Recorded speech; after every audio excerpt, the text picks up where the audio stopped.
Turn to page 46. Page 46.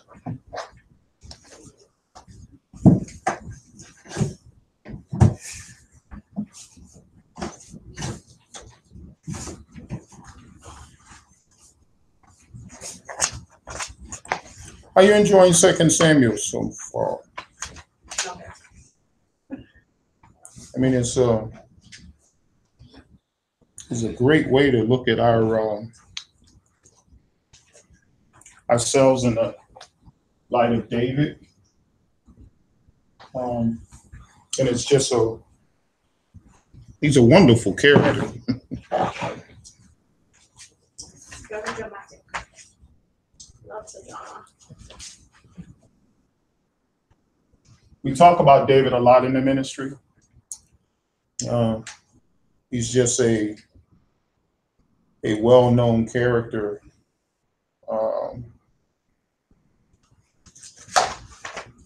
And he does a very good job of exposing himself and giving us a whole lot of information on how to be prayerful and how to search after God's own heart. Not many people can bounce back like David have. I know a lot of people that just say, I give up. But he's a great guy. Let's turn back over to 51 and let's talk about the cool down section.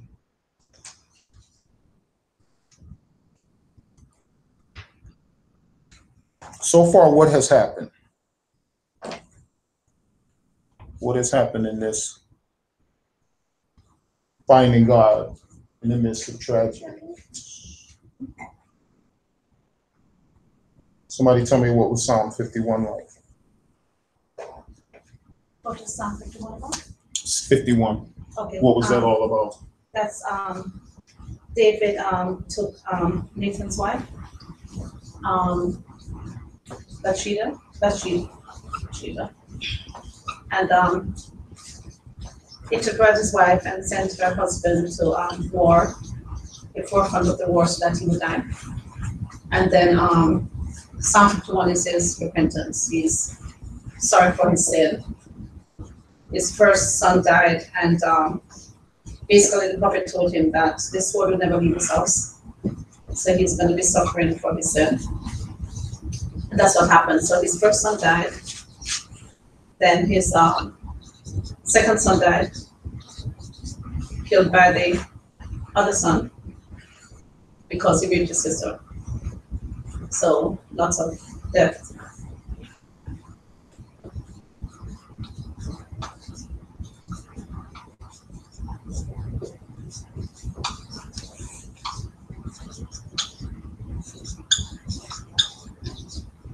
Sword didn't leave his house.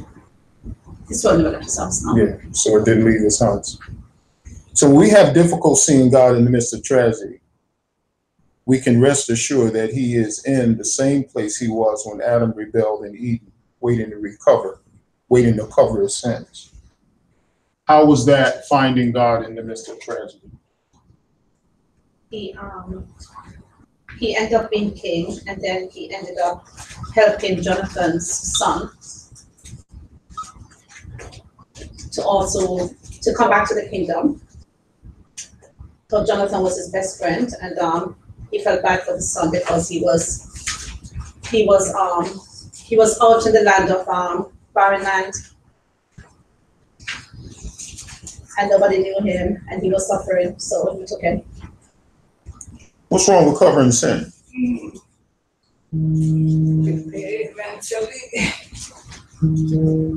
What's wrong with covering sin? I mean, how long have you let sin go in your life without addressing it? Is it easy to face sin and confess sin and say, hey, Lord, I'm sorry? Is that easy to do? No. Why not? It was easy to sin. Why is it hard to say I'm sorry? We don't normally say sorry unless we are almost caught or bad things start happening. But then we kind of sort of start repenting. Okay. What's wrong with saying I'm sorry?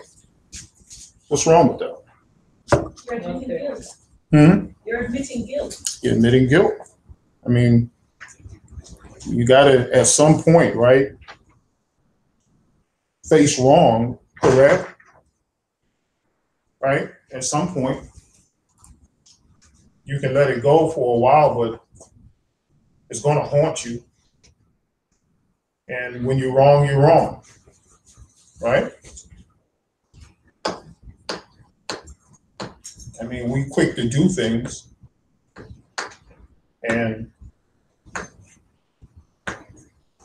just hard for us to raise our hand and say, you know what, I messed up. I screwed up. But it's easy to do wrong things. It's easy to explode. It's easy to get angry and sin. It's very easy to do those things. It's easy to misunderstand. It's easy to think one thing, assume a thing. All those things are very easy to do. Assumption is a sin. And it's hard for people to confess those things because most people feel that their actions are justifiable.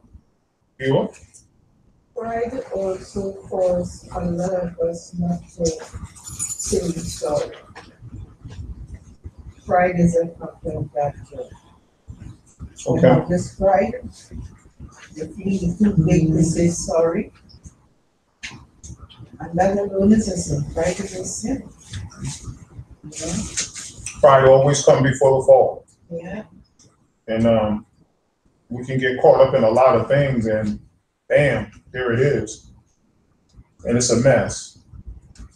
But the beauty about David is, and I'm so glad his character was written, is that he bounced back.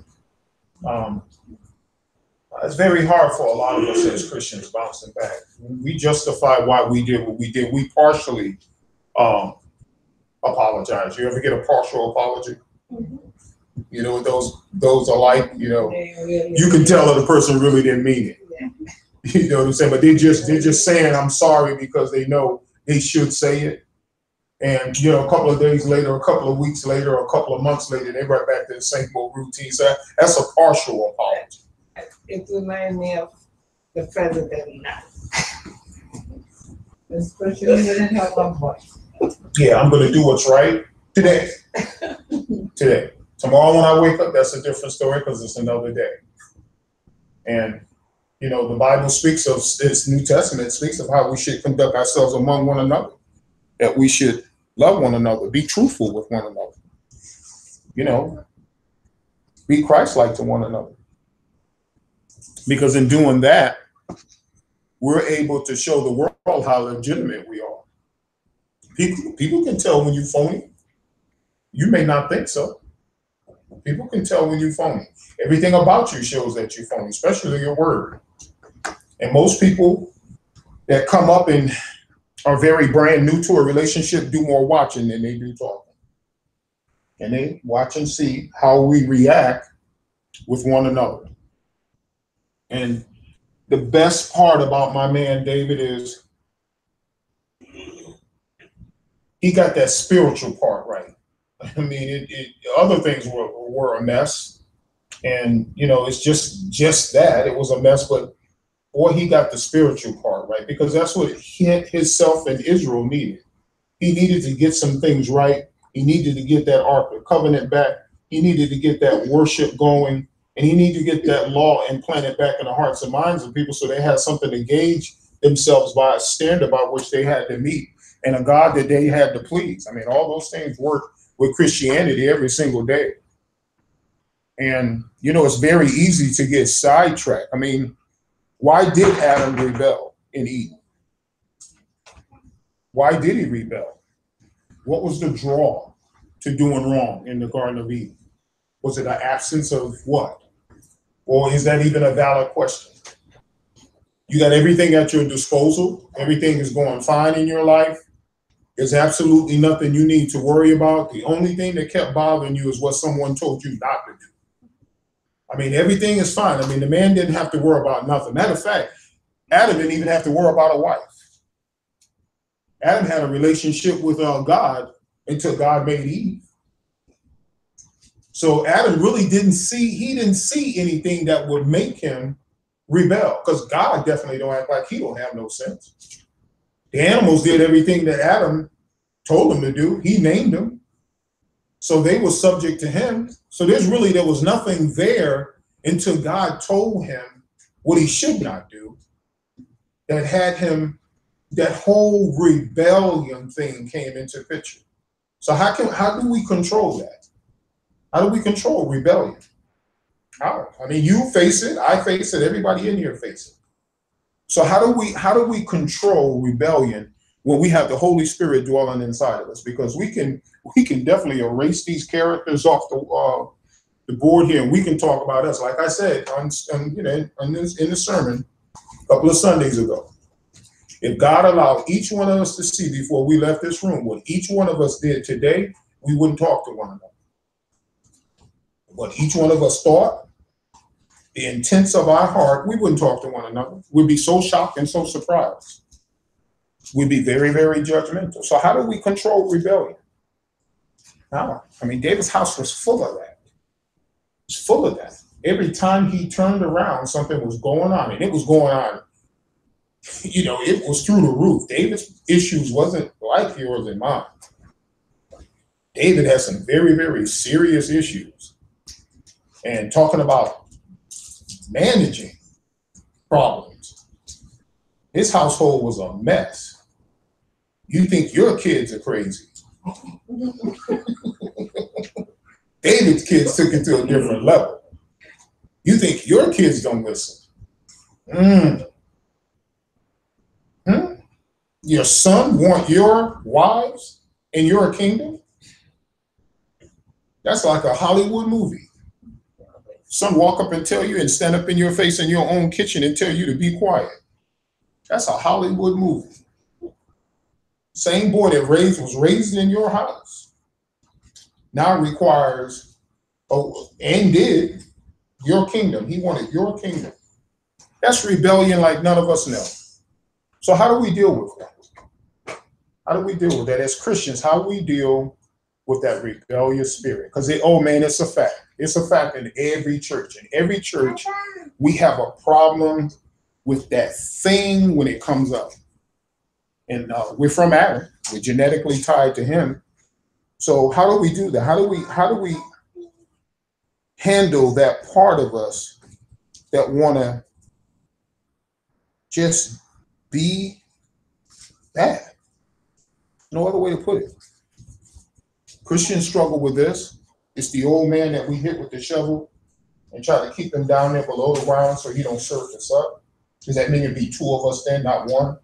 So we just clock him on the head all the time to keep him down there, take some dirt, throw it back on him, walk over there and pounce on it to make sure he's down there.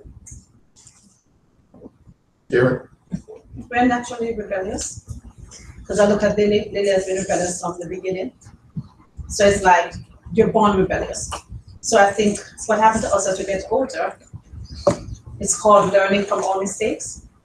We do make the same mistakes everybody else makes, and we do still do whatever we feel like doing because nobody can tell us anything. Mm-hmm. And we have been like that from the time we're born.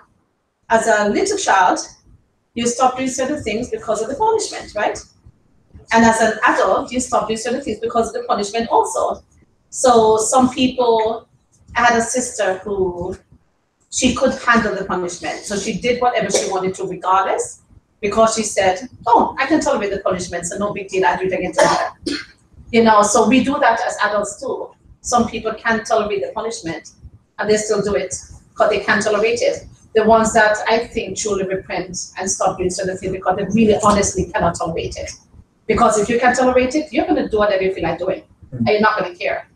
And then as Christians, I think our biggest fear is to die and go to hell. So we try our best not to do certain things because we don't know when we're gonna die. And we don't want God to punish us. You know what I mean? So I think that's what stops us, the punishment, because there was no punishment. We do whatever we want to do, right? Yeah. So we're just like the people in jail. You know, if you're not caught, you do whatever you feel like doing. And you don't care. Yeah. Galatians says it. The Spirit knocks on your door to keep you from doing the things that you want to do. We just have a desire to do the things, and we have a little list. We have a list that we all deal with. And there are certain things about your list that don't bother me. Just don't bother me. I'm just not interested in it. And there's certain things about my list that don't bother you. You're not interested in it. But the things that we struggle with are things that are clearly seen in our actions and when we open our mouth. That's why it's always a daily struggle for us. We have to do like David. We have to go to the Psalms. We have to pray. And he was a master of that. You know, he authored the majority of them. And it was all from circumstances and things that happened to him in his life. And I thank God that those things was written. So, you know, we can get some solace. We can go there in our time of need and we can read those things and we can identify with the kneeling, the praying, the stretched hands, the prostrates, the position that he was in, all those kinds of things. When we know that we need to be sorrow to the point of tears, that our heart must change. And it's just a good place. And tragedy will bring that. Tragedy from our sins, something that will happen that is a long-term effect, will keep us very, very humble. And, you know, Karen is right. You know what I'm saying? I mean, what is probably, let me see. The first, depending on what the child is in the environment that they're in, what are some of the first words a kid will say? No. Well, I don't want it. No, I don't want to. And they go like this when they're saying it too. They associate the body language with the no. And they're already learning that it's something that they don't want to do or something that they don't want. And then when you give into that, you're instilling in them a spirit of bad behavior. And the older they get, you don't fix that. You don't channel that. It gets worse and worse as they get older. It's like having a dog and never training him.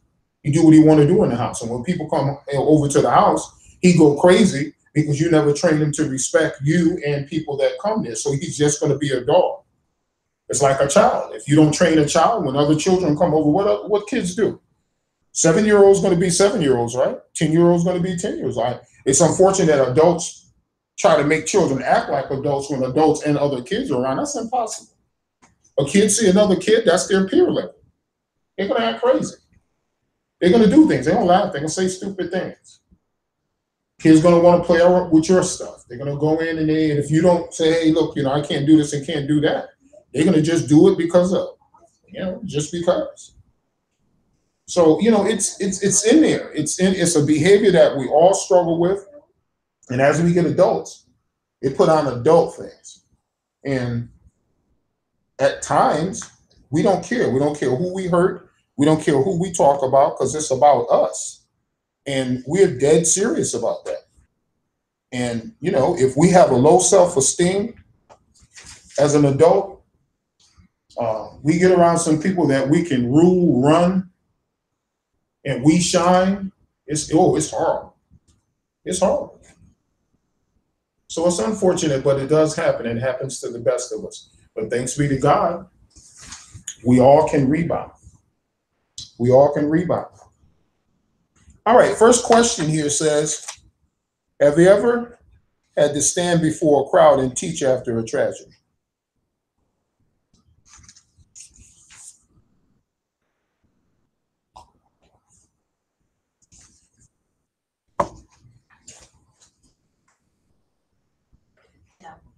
No? Not standing and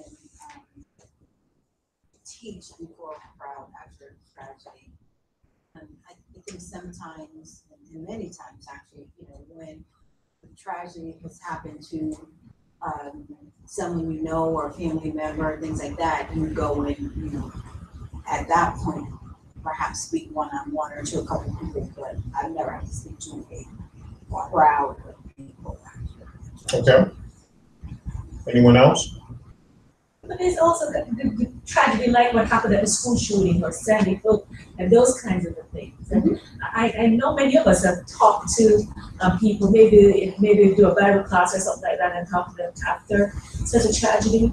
And I think part of the temptation is to say, God's will be done and stuff like that. And quite often people really don't want to hear that, even though it is true. But I find that when you're talking to Christians, it's a little bit easier talking to them about those kinds of tragedy, as opposed to people who don't believe in God or just know that there's a God and believing in superficially, but not really understand who God is. Okay. So when you're talking to Christians, you still may not want to say, it's God or God's in the midst of the storm and all that sort of stuff that we know, but to say, sometimes we can see the hand of God, and we see sometimes the reason why God allowed these things to happen. Mm-hmm. When you look at these school shootings, and Pat and I have been talking about some of these, and we're saying, when they took God out of school, what do you expect to be filled in it, When we allow our kids to do anything and be anything that they want to be. We've been seeing on TV recently a young child who says she, I don't even remember what it started out as, but now it's transgender, right? And this is children who's not even yet 15 are being allowed to do these things. If they can do all of that and they are allowed to do all of that, why can't you be allowed to go in and do whatever you want in the school to take out your rage? Right. It's not a huge leap. Yeah. So sometimes when we talk to Christians, those are some of the things that we talk about. But when you're talking to a non-Christian, it's harder. Yeah. There is a big level of sensitivity when there is a multiple tragedy that you are called upon. Like a couple of the brethren got together down south and sent a checkup for Sandy Hook, and I called Danbury, and Doug, he said, "Oh, I'm just overwhelmed, man. Can you just take it to one of those organizations in Newtown?" So I said, "Yeah, if those are your wishes." I said, "I'll call back down and tell them that I'll personally take it to Newtown." So I went to Newtown, and I went to the police station and asked what organizations they had that, and they said, everybody is really thankful, and they just don't want any more monetary assistance, but prayer. And I said, okay, that's very easy to do it. We do that all the time, and that's free. And I said, but I am instructed to leave the money here. It is not mine. It's your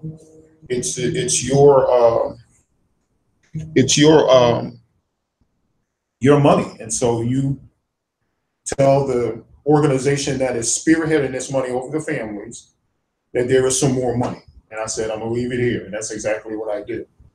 But the female police officer that was there wanted prayer. And she said, this is a time of tragedy.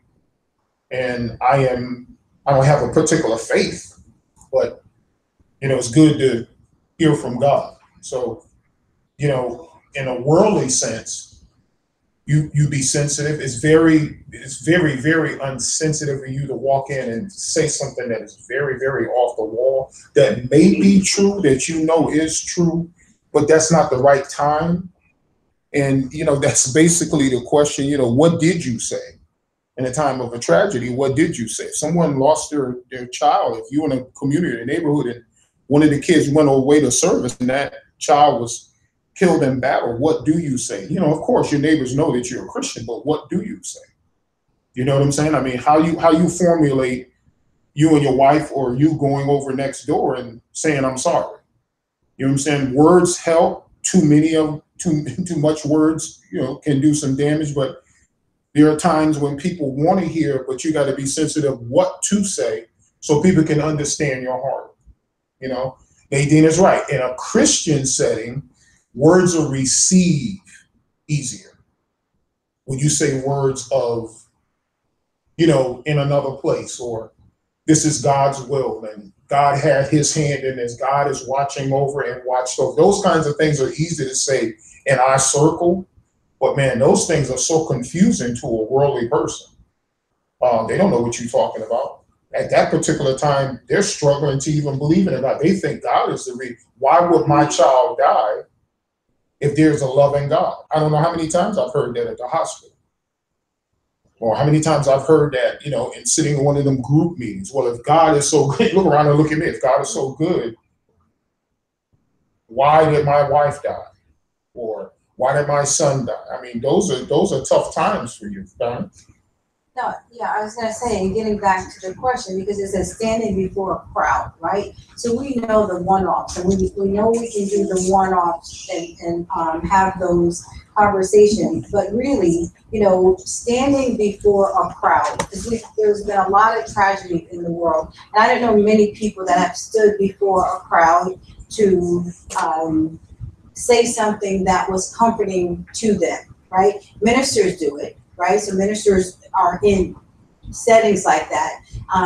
Leadership for men, and I would also say for in settings with women, if they were in a group and something happened, and how did God help you through it? I mean, again, I don't know, because I've never been in this situation. There's been situations that have occurred that I can see in the world where we talk one-on-one, but when I look at it, how did God help you through it? I would imagine that as a Christian, you're going to pull your strength from the Bible.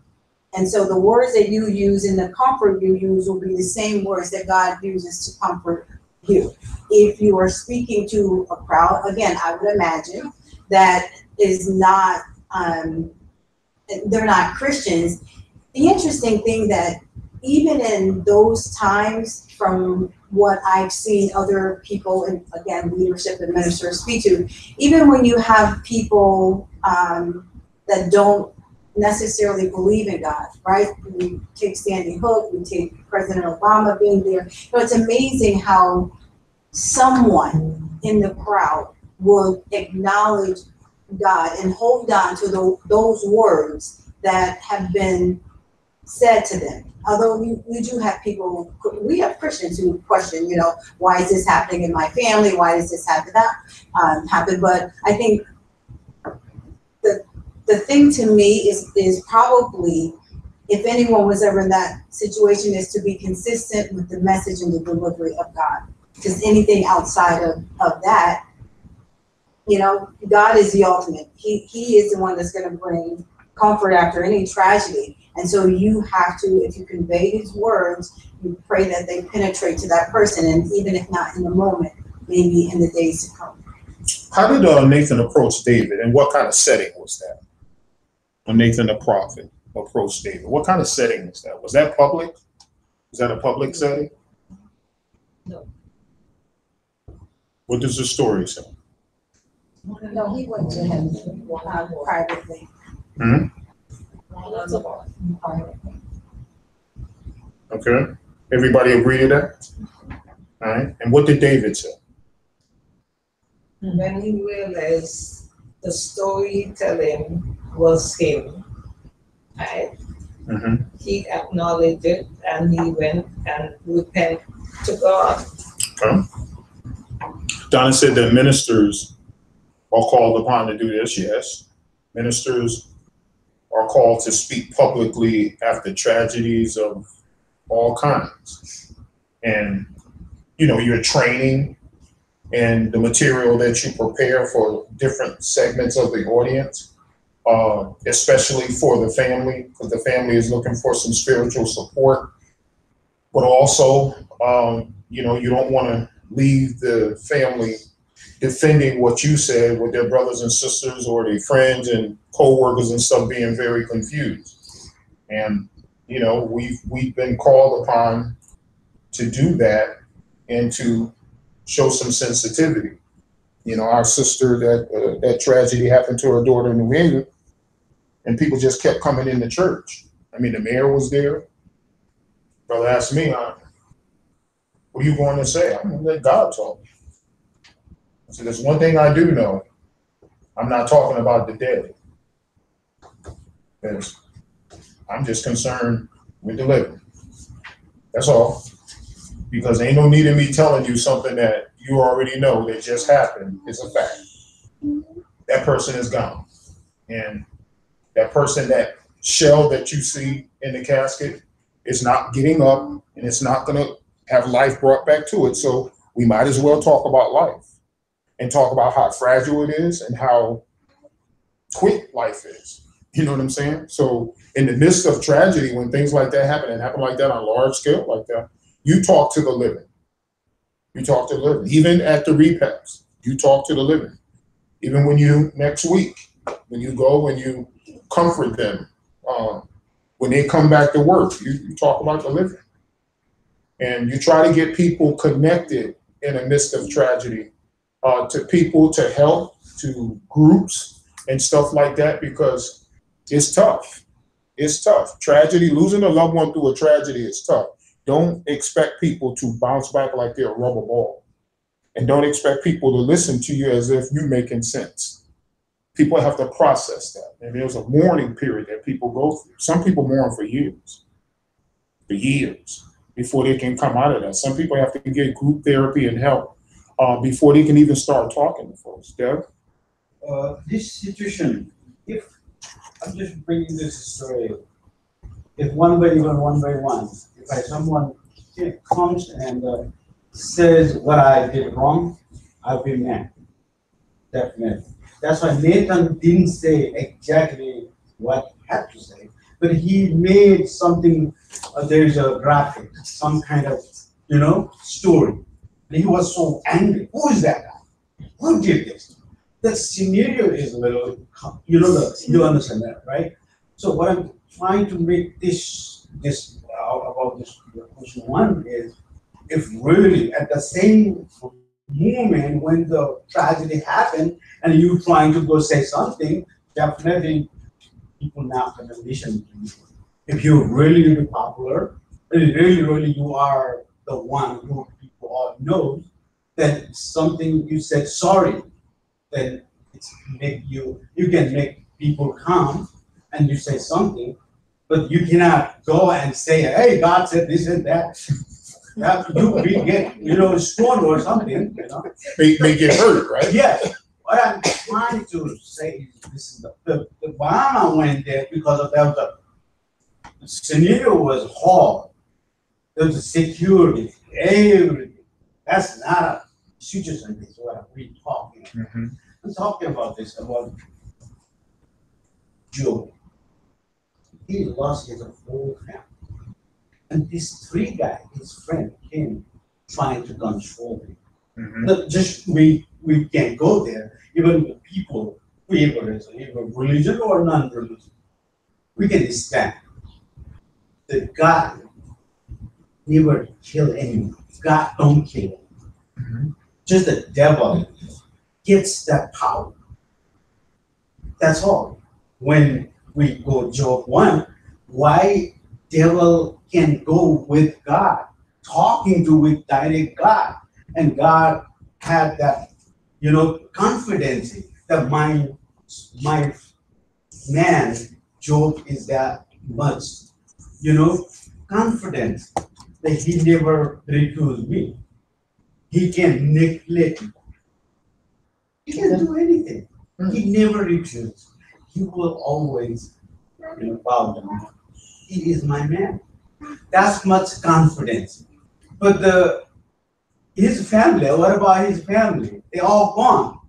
So if you bring anywhere, even congregation or any mass or anywhere, the situation you have to see there, the situation.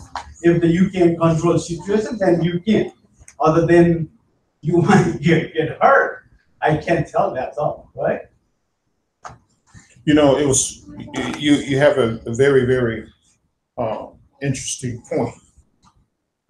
Folks, not all the time when tragedy happens in your life, God is coming after you for something that you did. I mean, you know what I'm saying? It's not like that. The devil has his work to do, and God did tell the devil to what? Take what?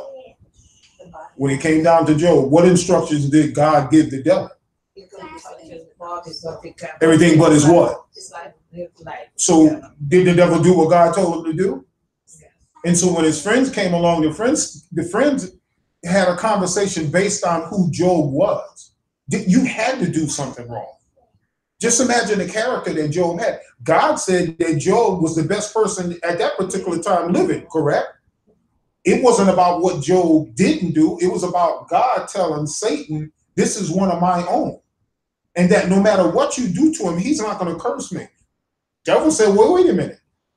Security with people that love you is based on the blessings that you give them. That's what the devil was saying. If you take the blessings away from them, they will surely curse you to your face. And his friends had to say to him, wait a minute, man, something you did wrong. What did the wife say?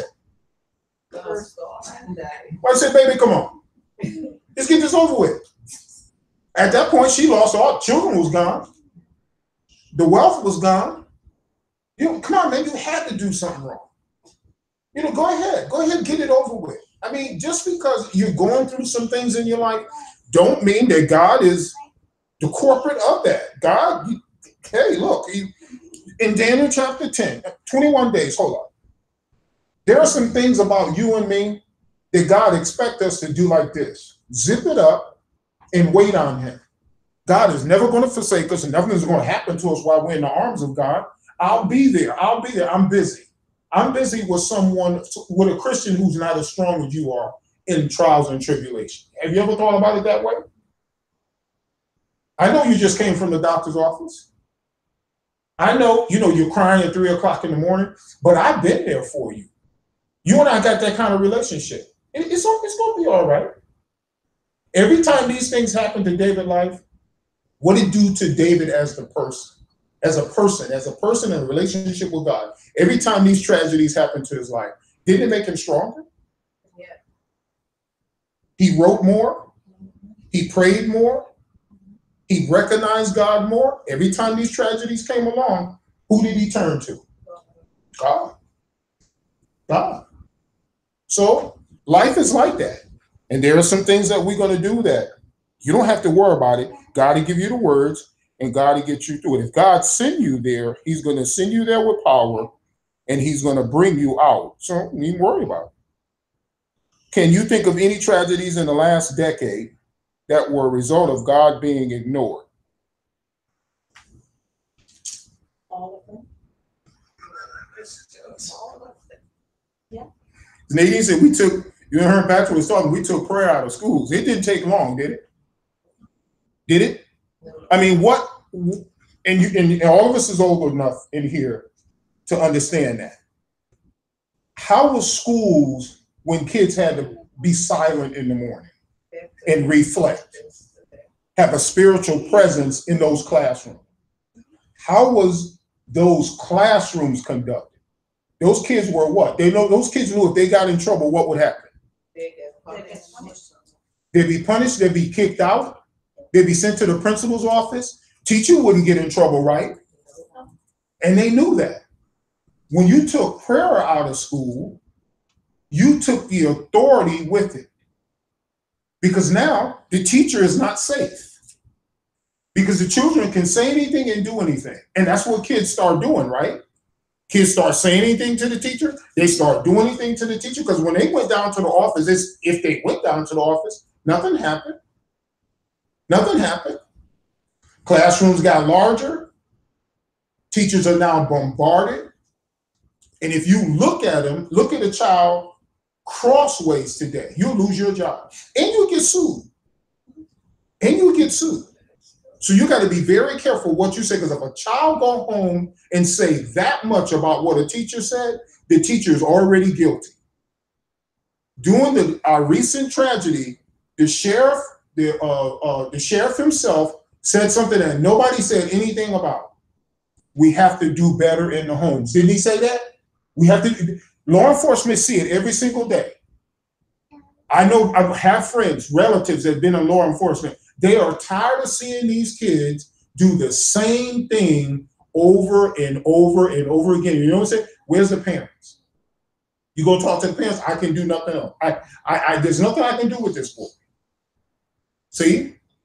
And then when tragedy happens, we try to find a mental illness for people going off.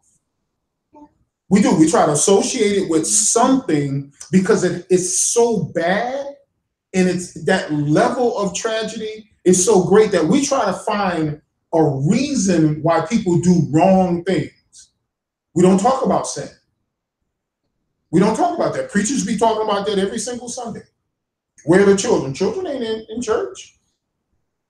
And these kids are allowed to do anything and everything. Like I said, by the time you get home with the internet, eBay, Amazon, and everything, FedEx and UPS, your child have access to everything they want before you get home. Your child can skip school and have a party. Have a party. And have access to everything they see, and you be clueless, especially the parents that let the door be closed. When the door is closed and you don't check on your child in your home, your child is safe doing what they want to do, because it's not popular anymore to parent. It's not. You're in a world all by yourself, and you know I'm telling you the truth. You're in a world all by yourself. You go to them PTSO meetings, you go to them parent-teachers meetings,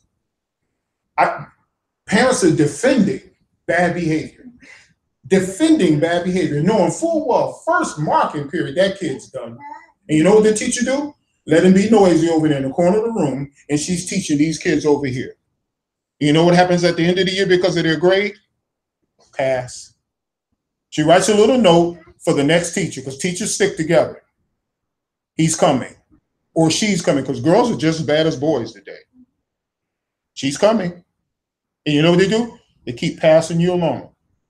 Because before you get out of high school, you're going to be incarcerated anyway. So they ain't worried about it. Statistically, you're going to be incarcerated anyway. So what? Teachers love children. That's why they make it out of profession. Yeah, we got a percentage of bad in everything in every profession. But to be a teacher and want to help someone grow and give them some knowledge, that's a special person. But that's also a special person who get tired of somebody else's kid. Because when you send a child to school, the child should learn. Karen? I'm not knocking America, but this doesn't happen in Jamaica. There is, God is in the schools. There's more discipline there. Our teachers are allowed to discipline our children. If the child is not learning, the child is kicked out of school. So I think what happened to us here, we take our freedom way too loosely, and we think we're free. We have freedom of speech for every single aspect of our lives. So because of that freedom of speech, there are no boundaries. So basically, we can jolly well do whatever we want to do. Liliana came home today. She's 5 years old, and she's supposed to be innocent because she's 5, right? And I said to her, "I'm going to slap you." She turned to me and said, "I'm going to tell my teacher that you said you're going to slap me." And I said, "Go ahead and do that. By the time you get to the teacher and tell the teacher, you're not coming back home. How about that?" And she actually stopped in her tracks because she was walking away. She shouted at me, raised her voice. Then she walked away. And I said to her, "I hope you realize that when you tell that teacher that I slapped you, you're not coming back home." And then she stopped for a second, looked at me like, "What did you say?" And she stopped. Because I told her straight up, you can tell the teacher all you want, but just know you're not coming back home because you're going to get smacked again. So, and she didn't believe I actually said that. So what I'm saying is that it's amazing. And she's only 5. I would think, okay, she's not supposed to know that, right? I mean, so I'm here wondering, that's what I'm saying. It's like, it's crazy. So what do you do? You know what I mean? Because she's still going to get smacked like crazy. I mean, I'm not going to stop. But as I told her, if it happens, that teacher's going to have to take you home if that's the case, you know? Patrick has said last week about, the act with Adnan and sister, that maybe David, just maybe that's just one of the scenarios. Maybe David thought, say, you know what, I can't say anything to this boy. You know what I'm saying? And, that's probably some things in parenting that some of us are guilty of. Our past haunts us, and we just can't parent in a certain way that we want to because it just haunts us. But sparing a rod will spoil the child. God didn't say beat him like he's an animal. He didn't say that. But if you don't discipline a child, you're going to have an undisciplined adult. So it's important that we stick to the way God wants things done, opposed to the way we want to do it and where we just kind of like leave things to their own devices and it'll get better. People don't get better when they're not trained. They just don't. And our schools are not better. Our schools are not better. You cannot give children access to things that they can't handle. Even as a parent, you think they can, that's not your call. That's not your call because it's just dangerous. And the things that you allow in your home, in your neighborhood, and in your community, those things may not jive. So you have to understand that. You know what I'm saying? You have to understand that. But when tragedies, I mean, we look at has it been, I guess it's been over 10 years. Katrina, right? It has been over 10 years. About 11 and 12. And I remember they did excerpts on ministers talking about Mardi Gras in Sin City, calling it Sin City. That was an omen from God. You know, and that they said that one of these days, God is going to fix this. And people were shocked when the religious community said that. And then the first place they rebuilt was what? The French Quarter, right? Right where you do all the crazy stuff, they poured all the money right back in the same place. But again, these things happen on large scale like that. In the last 10 years, there's plenty of things that happen. There's stuff that happened this week. There's plenty of things that happen. And you can say, because we don't pay God any mind, the religious community can say that. Other people frown on that because we don't pay God. Transgender, come on, y'all. That wasn't popular 5 years ago. These kids question their sexuality like crazy. I mean, 7th and 8th graders, I'm saying to myself, I'm scratching my head and I'm saying, what did she just say? What did he just say? 7th and 8th grader. You have them. And they schooled me. They have the books now in the kindergarten classes and stuff like that. Tell them that whatever you want to be, that's the storybook, right? And one of the big problems too is that television. Every show Dinzy that you have see it. Dinzy have has it. it there. When you look at the percentage of the amount of the population that fits the criteria of homosexuality or gay or whatever you want to put it, is 2 to 5% of the population. But when you look at television, it's 50% as far as what you're looking at. So everybody's that's looking that have, that are younger think that this is how the rest of the world really is out there. So I'm not going to be any different. I have choices. I can do exactly like them. It's accepted by everybody, and it should be. So, but when you really look at what it really is, when it comes down to it, it's not that way in society. Right. I mean, we need to love everybody. Sin is sin. But the thing is that Satan knows where exactly to get our kids. Yeah. And it starts in the home.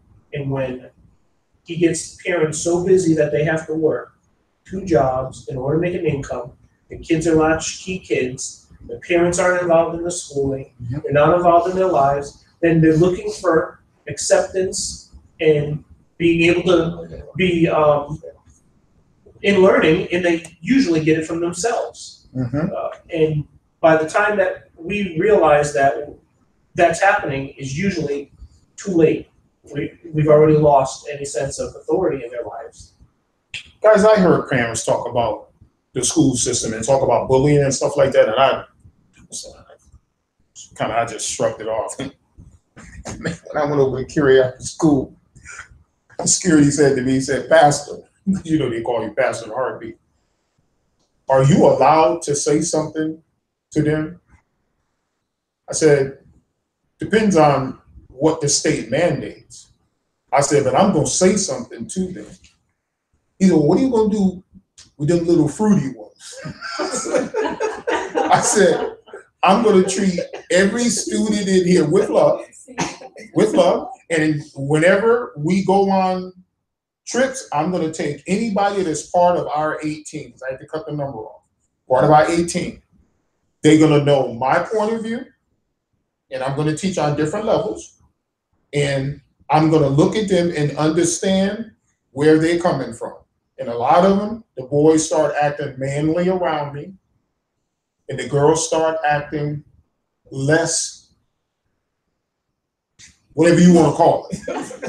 You know what I'm saying? So I asked for help at the United Way. I said, I need some females that will help out. So y'all take the girls, I take the boys, and there was just, you know, it was a melting pot, and it was incredible how God did it. But like y'all saying, I mean, they laughed at me because I was so naive in knowledge. And I'm thinking that the world ended at 7th and 8th. They said, let me take you down this corridor. And I looked and I'm saying, is this what teaching is today? Like, how do you teach through those kinds of barriers? Like, you're there to teach, right?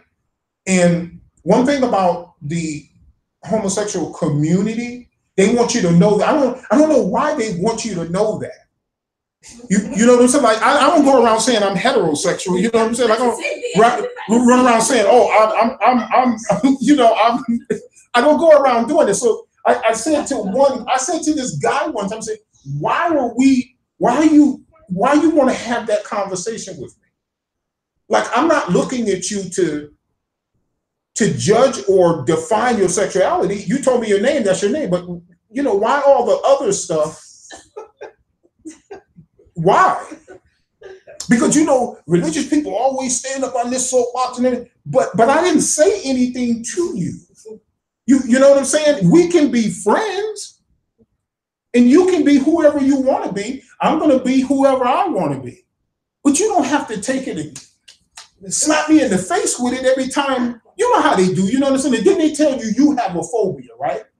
I don't have a phobia. I'm just trying to get you to understand.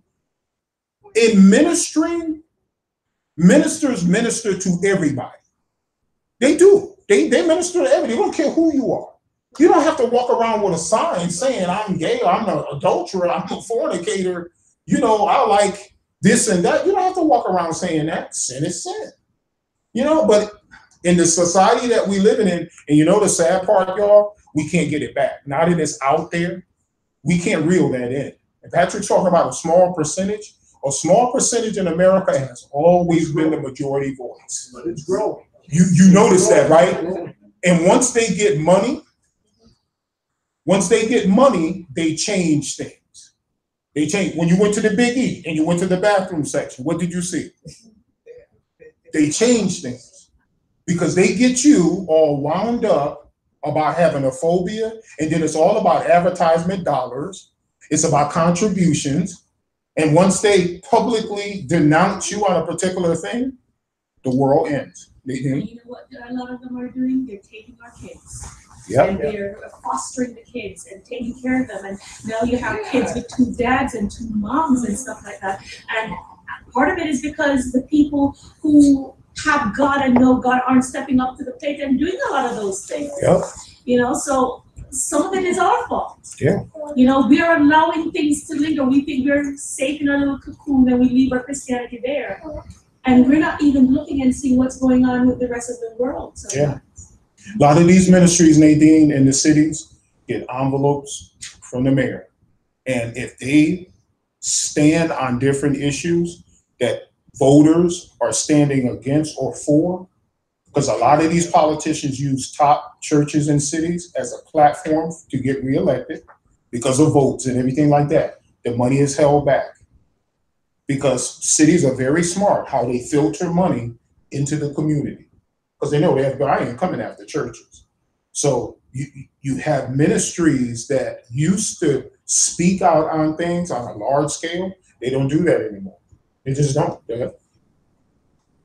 I don't know how to open this up. In my house, all the time, this kind of conversation, it's, and it comes and goes. The last time when Lisa told me this thing, how preacher can say what can say, what cannot say. There was just so many restrictions.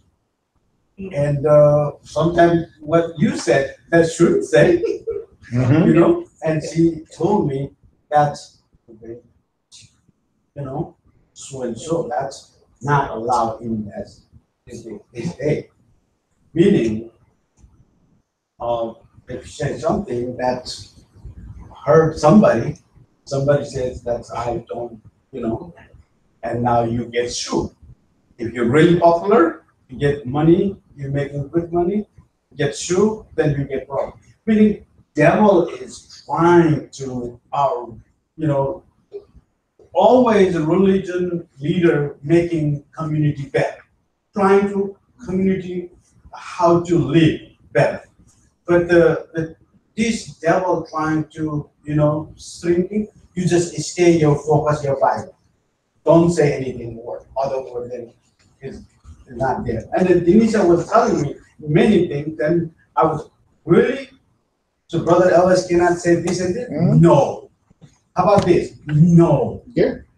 Oh my God. So then how can we praise those things? You understand what I'm saying? Yep. So in the future day, what Sister Lillian and everybody is saying right now, those words are keep coming out, new words, and our lawmaker making those words, adding more laws, and shrinking our rights, speaking right. And what happened one day? Preacher just stay and say the word only and done. The only reason I get away with the stuff that I get away with and ministers get away with, so far, the United States government will never drag a church in court for freedom of speech. When that day comes, if it comes in America, censorship going to hit the spiritual level, and ministers will start going to jail because ministers have to obey God's word. And if there's certain things that you can't talk about in the government sector and being obedient to the government, things will drastically change in public ministries. But yeah, there are things that I do say in the way I say them that someone can say I'm being biased. Like if I said that during campaign time, like I can't talk about a politician. During campaign time, they can come in and they can say, they can take your 501. They tried to do that. Well, they did that in upstate New York. And then when it went to court, the judge threw it out, gave the church back their 501. But there are restrictions right now under the law, Denisha knows this because she studied it, that publicly ministers can't say. That's why you have to know the law. Okay? So what are you going to do? What are you going to do when the law of the land gives people right to openly sin against God, but it's okay under Stars and Stripes? What do you do? What will a ministry do then? Remember, the Catholic Church has been under gun since its conception, fighting church and state. Okay, so what do you do when your government says you can't say those things? You know what I'm saying? So we don't know. We don't know if it's around the corner. We don't know if it's 2025. We don't know, but we know this. So far, ministers have the luxury to have fire and brimstone sermons and go out there with a PA system and talk in a park and all those kinds of things. But one of these days, we pray that it don't. We pray that we keep the freedoms that we have when it comes down to speech and religion, part of that Constitution that is so ingrained in the fabric of the Constitution that it'll never be removed. But the way they are toying around with that now and the way it's being interpreted now, it's getting very, very scary. But it is what it is. There was something that I read a while back, and I kept it here. In Iowa, the Iowa Civil Rights Commission is being sued for claiming it has the right to control the content of church services that are open to the public. So because they say that they're open to the public, they have a right to choose what you say. So they're taking, and it has to do with gay rights and the money behind that whole movement. You can sue anybody for anything nowadays. Yep. So they're pushing every which direction. You look at the people who said that they felt that they didn't want to, they owned a bakery and they didn't want to bake a cake for the marriage of a gay couple because they are Christians. They felt that that was wrong. So they were sued. They were put out of business in the process of it because it cost them tens of thousands of dollars. But it's still wrapped up in the courts. Who's right, who's wrong? You know, he said you can buy any other cake you want out of my cake place, but I'm not going to decorate a cake specifically for you because that's an artistic expression of mine on the cake. So I mean, he's using this analogy saying, hey, I'm not gonna, you know, it basically says that I'm approving of what I am giving this cake to be used for. Right. Or you can buy just a generic cake, like anybody else. But those things are happening every day, and our rights are slowly getting taken away in certain areas. And we as Christians sit back sometimes. Yes, Patrick. And we don't want to say something because we're afraid we're going to offend somebody, or we're going to be looked at as being homophobic or being unsympathetic or being judgmental or whatever word you want to put on it. But sin is sin, and when we don't say anything, I think God looks at us as saying, it's just as bad as you condoning it when you choose to keep your mouth shut, when you know that you should say something about it. But you got to say it in the right way. A lot of, quote, Christians say it out of hatred and say it in a way that it gets very combative instead of a way that is there to show that there's a love that underlies all of our reasonings for saying it. It's one thing that, I guess you guys know it now about me. When I'm in a public setting, I'm a total different person in terms of my tone and my content. I sit around people all the time with different beliefs and sexual orientation, and people talk to me all the time about what do God think. And I stand firm on God's word, and you're absolutely right. You have to be tactful. You have to have some sensitivity because you know how Jesus would relate to people and talk to people. But there's one thing I've noticed about tragedy. Whenever there's a tragedy, comes a large-scale sensitivity to things. You notice that? That whenever things happen on a big scale in America, people get very open to what caused that and get very sympathetic to what caused that. And we start looking for reasons. You know, they had a spoil attempt with a guy that stopped the guy who came into the church and was going to hold them captive and kidnap people and stuff at gunpoint. They called the police. One of the guys in the church wrestled the guy down, and everything. Cops came in. The cops shot the guy that was getting the guy down, shot him twice in the back while he was wrestling with the guy, punctured his lung and his shoulder blade. And he's trying to figure out, I'm in church trying to do the right thing. Y'all come in, y'all shooting up the place. That's what he came in here to do. You know what I'm saying? But on large scale violence, if you notice, comes an acceptance of people's wrong behavior where we're looking for ways to make what that person did okay, in a sense that it was because of this or that. So it's tough, but it is what it is. Are there any prayer requests? Yes. Anita Fitzpatrick, she has pneumonia. She's back in Connecticut, but she has pneumonia, so let's pray for her. Anita, she's been coming to church from Thanksgiving. Patrick and I got our apartment rented today, so praise and thanksgiving for that. Y'all had a what?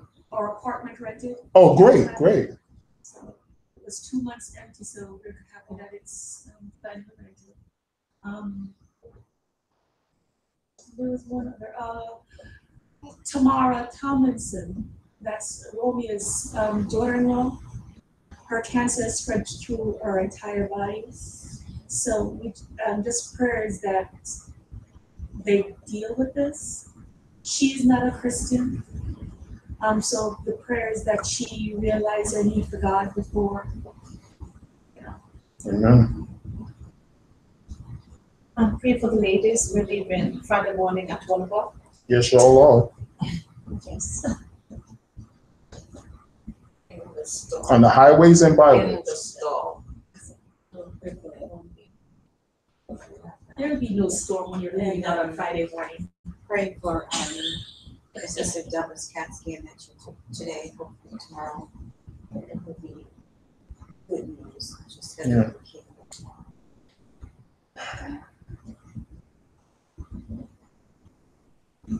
And then also Sister Ann. Sister Ann. I'm still sad. This is Sister Ann. Sister Ann, How's she doing? Donna, Anita? Is Anita? Donna, Sister Ann. Yeah. Ann that comes here. Yes. Yeah.